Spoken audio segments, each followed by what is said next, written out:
With the recent announcement of WWE 2K taking a break this year, and having Battlegrounds take 2K21's spot for the yearly release, I decided to take upon myself the task to analyze the rise and fall of the WWE 2K series.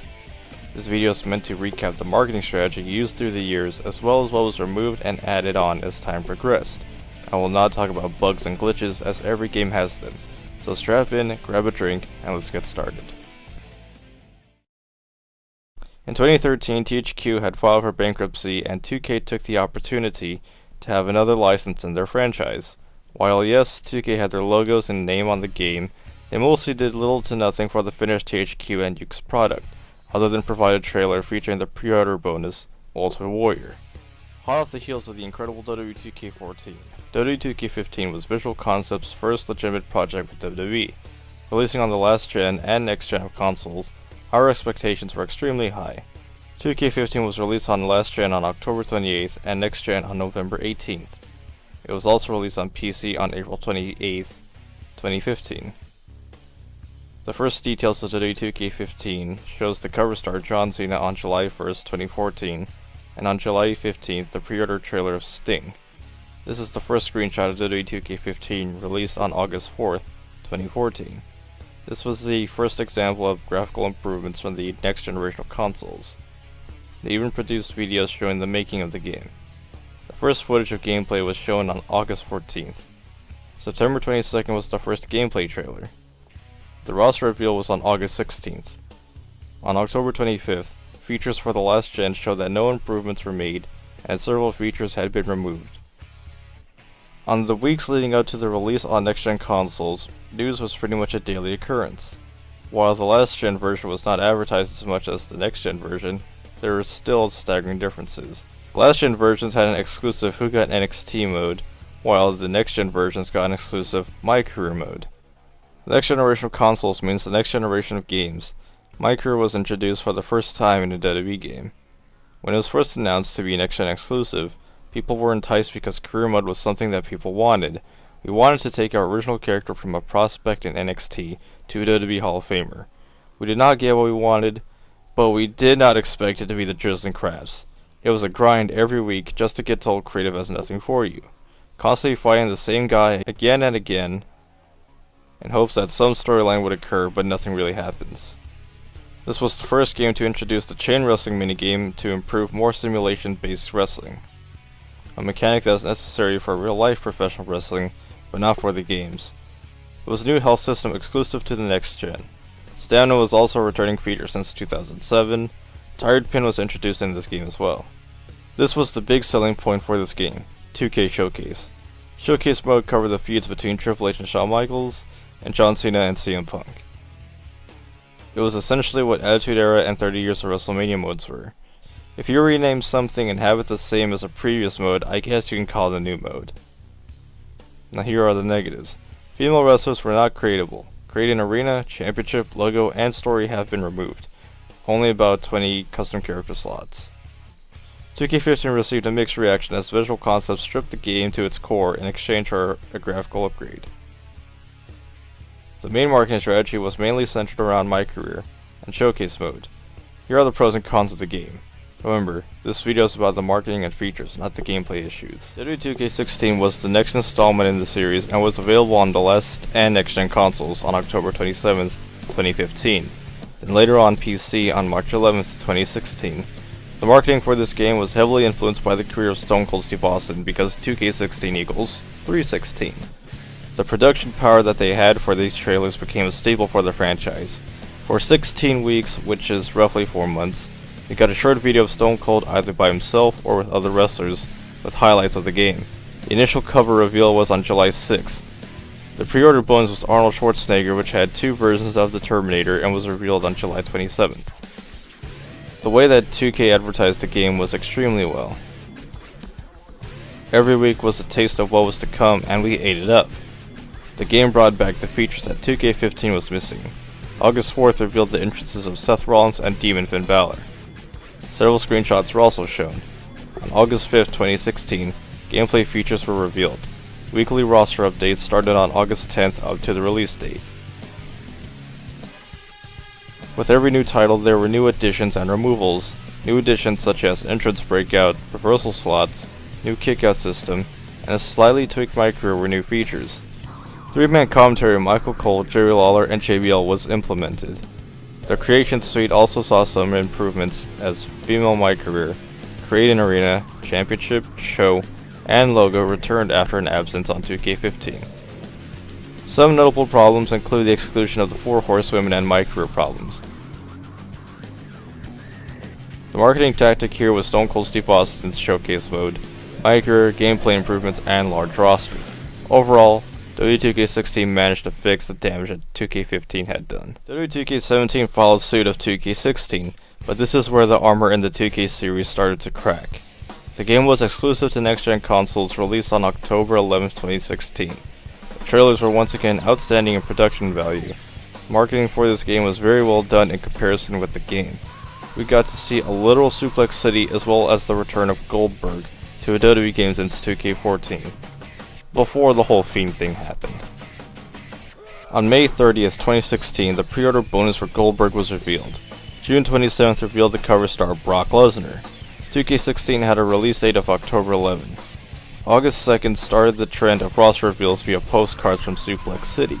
September 8th dropped the first highlight montage, with the Suplex City trailer being released on September 27th. The collector's edition was the NXT edition during a time when NXT was white hot.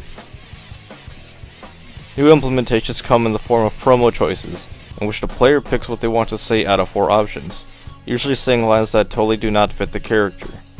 New Create a Superstar Materials section. T-shirt sales for My Career, Creative Victory, Fighting the Crowd, Backstage Brawls, Ring Out, Fatigue System, Taunt System, and TLC improvements were new features. 100 creative wrestler slots also returned. Showcase was relegated to DLC, which featured the Hall of Fame class of that year. The main attraction was Goldberg, as if I hadn't said his name enough, and the Paul Heyman Guide Challenge. Paul Heyman Guide Challenge was an optional checklist of things you can do in My Career. Paul Heyman cuts these promos, which gives you double the VC you usually get, and Brock Lesnar as a tag team partner. This was extremely infuriating, as there was a challenge to hold the title for 365 days, which took absolutely forever to complete. So I went ahead and abused the calendar by switching back and forth between NXT and the main roster, which allows the calendar to go by without having to wrestle every week. This was my biggest issue with 2K17. Paul Heyman Guide Challenge was not a good reward at all. You get Paul and that's about it. There's nothing special about it. 2K has a trend of good ideas but poorly executing them.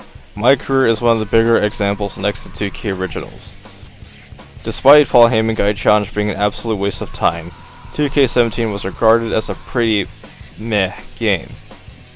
While there were multiple improvements to the game, My Career was a huge flop in my opinion. WWE 2K18 is next on our list. The official trailer was released on June 19, 2017, featuring Seth Rollins burning down a warehouse, revealing pre-order bonus Kurt Angle. Once again, production value at its finest. The game was set to release on October 17th, but this was the first in the series to have a deluxe edition, which allows people to play 4 days early. It is common for companies to release games early just so they can get the maximum profit. The collector's edition was the 15th anniversary of John Cena in WWE. WWE 2K Dev Series also made a comeback on July 13th.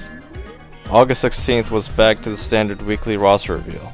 2K18's first highlight montage was released on September 18th. The game was released on PS4, Xbox One, and Nintendo Switch. I am not going to talk about the Switch version because that is a story in itself. Returning features to this game include 8-man matches last seen in WWF Just Bring It, a carry system last seen in SVR 11, hot tags last seen in WWE12, and free roam last seen in SVR 11. We'll get to that in a bit.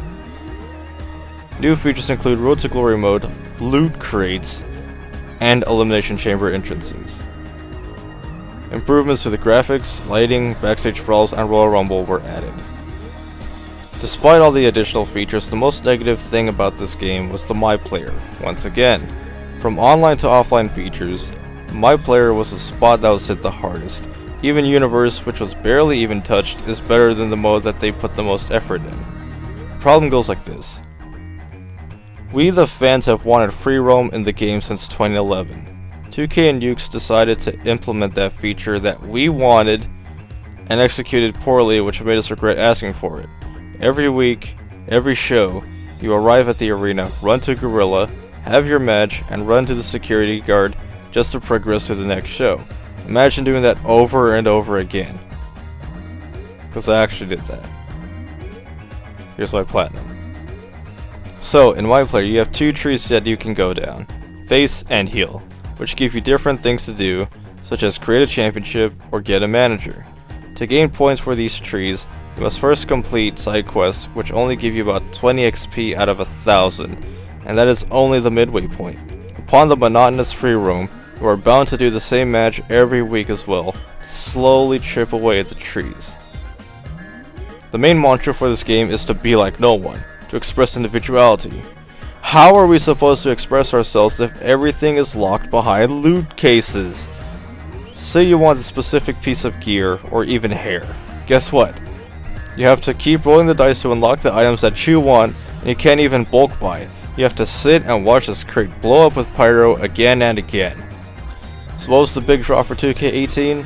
It would most likely have been the My Player and game features, since Showcase was absent in this game.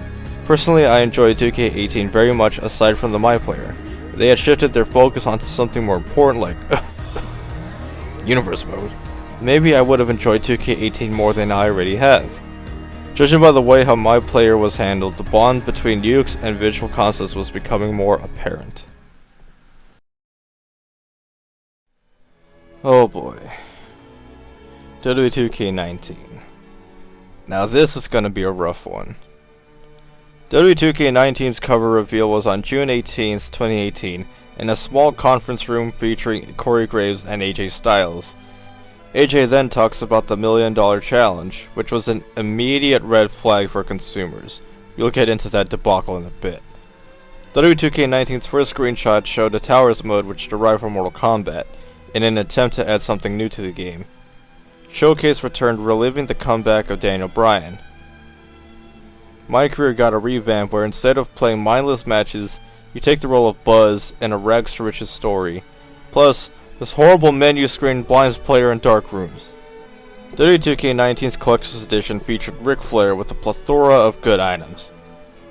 Ronda Rousey and Rey Mysterio were pre-order bonuses, also available in the Deluxe Edition.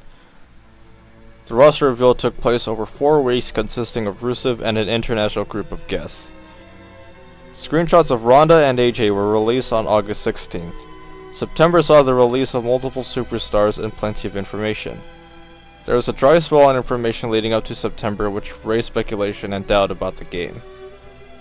There were several new additions to the game: custom Money in the Bank and Money in the Bank entrances, the previously mentioned Towers mode, Hell in the Cell and Steel Cage improvements, Universe mode divisions and selectable winners, cash in during or after the match, Fatal 4-Way Tag, Women's Royal Rumble, and the new Payback system. My Career is fully voice acted this time, and instead of starting at NXT like the previous 4 titles did, you start as an indie darling who goes through twists and turns to become the Universal Champion at WrestleMania. My only gripe is that this is not a My Career. You are playing a set-in-stone story that you cannot change. For as linear as it was, I enjoyed it a hell of a lot more than 2K20's, I'll tell you that much. The first footage we see of the game was released on September 13th, 2018, with the game being released on October 9th, 2018. This provided people less than a month to decide whether or not they wanted to buy the game. At that time, information was severely scarce, as nothing much was being said. On the surface, WWE 2K19 was probably the best game out of the 2K series. It had a good chunk of what made the wrestling game good: the presentation, the wackiness factor, an actual good story mode. But there's one thing that tainted the entire broth, and that was the $1 Million Challenge. And this is where I spill my heart. The outcome of the $1 Million Challenge not only ruined my experience with the WWE 2K series, but made me despise 2K. Bugs and glitches are one thing to complain about, but every game has them. But flipping off every consumer who bought this game with the bullshit organization of the $1 Million Challenge is worse than scum. The 4 people who were selected had to keep their mouths shut until 2K announced them as the semi-finalists. They showed minimal highlights of the matches between the 4, and only showed the final match where an alleged employee defeated a no-effort AJ Styles, using the same tactics that make the online community toxic, spamming suplexes again and again. If you have been a wrestling games fan and a competitive league player, then seeing this on the big stage would make you want to break your nearest television. It was the biggest scam that I have ever seen in my life. I have no problems with the winner, but the way that the situation was handled both on 2K and Steven Benson's part creates a guttural gag reflex every time I think about it. A literal noob was shown to millions of people around the world. I'm just gonna stop talking about this before I get a brain aneurysm. We all know what the big marketing ploy was for this game, right? $1 million scam. Which is funny because 2K continued to do these YouTuber donation tournaments and not fix their broken game until they got called out for it. WWE 2K20. We already know the story of 2K20. Yuke's and Visual Concepts split because Yuke's had enough of their crap and left 2K to salvage the scraps in order to meet the October deadline. The first trailer came out on August 5th, 2019, with a release date of October 22nd. The lack of information we received was solidified by the montage released on October 7th. The main marketing ploy was the Fiend Bray Wyatt, 2K Originals, 4 Horsewomen Showcase, and Female My Career. 2K, who probably thought the consumers were stupid, made the Fiend a pre-order bonus knowing that they released an unfinished game. Essentially, they put a golden nugget in a pile of crap. A really dirty marketing trick, I might add. At this point, no one cares about My Career, as with this iteration of the story. You play as Red and Trey retelling their careers during a Hall of Fame speech. A bunch of craziness ensues as Samoa Joe getting a robot arm and then getting cucked because he couldn't get his title back. The high school bully constantly getting in Red's business for absolutely no reason at all.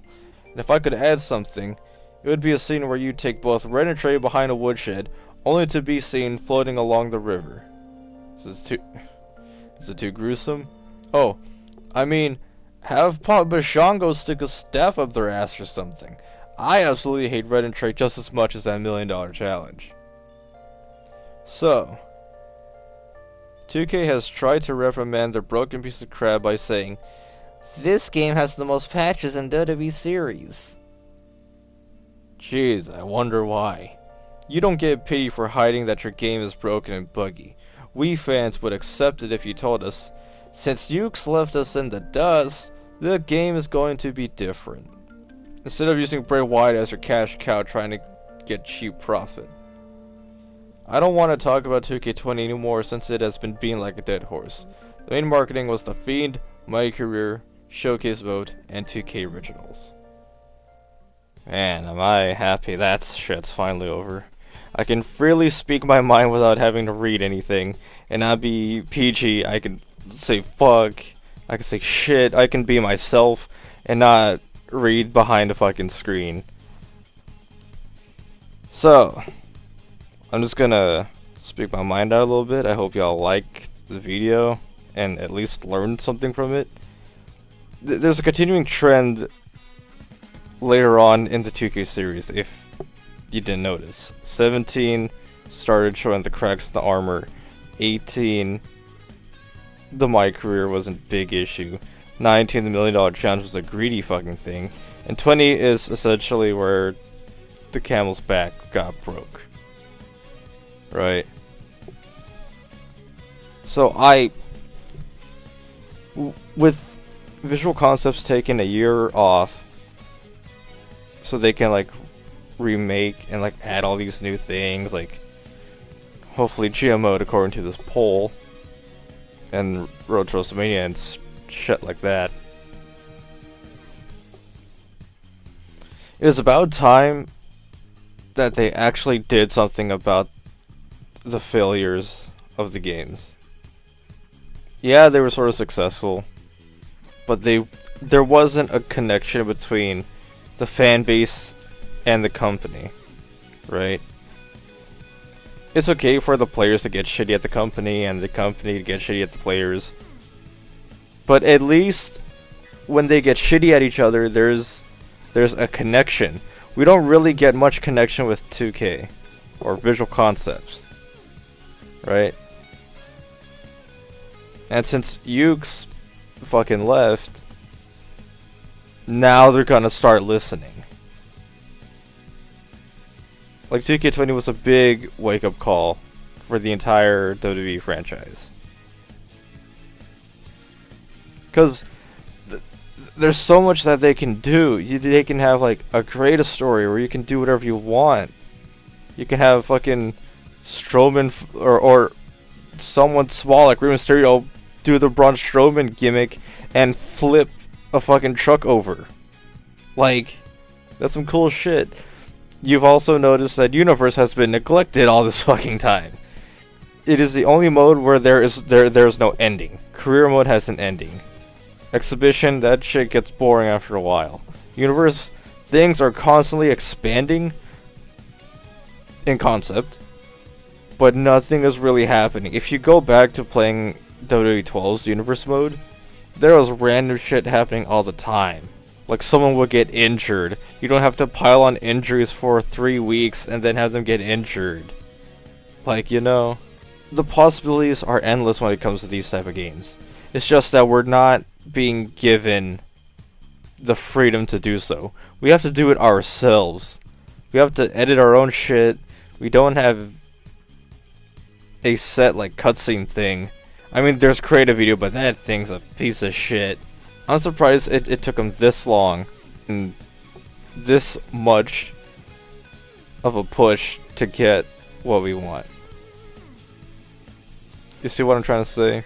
I love the games to the fucking death, right? But even I have to say this fucking series is bullshit. To realize that you have a problem is to get knocked down so hard that you're going to need that extra push.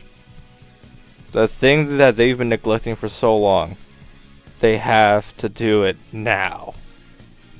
They have to bring back all the features, all the creative story stuff, you know, online stuff, crossplay, yabba dabba, fucking GM mode, or universe with GM mode properties, and actually have feedback with the community. Like, Patrick Gilmore is the new guy that essentially we're gonna bully, but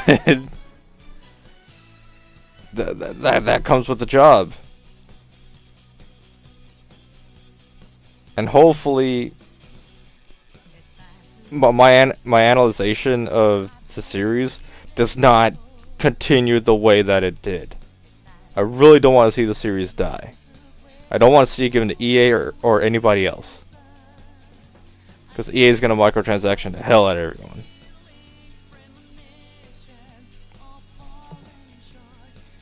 That being said, that was my video. I hope you liked it.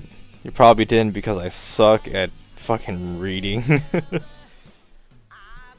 But I don't give a shit. No one else has done this, so I guess I'm the first, and I'm surprised no one has done it yet.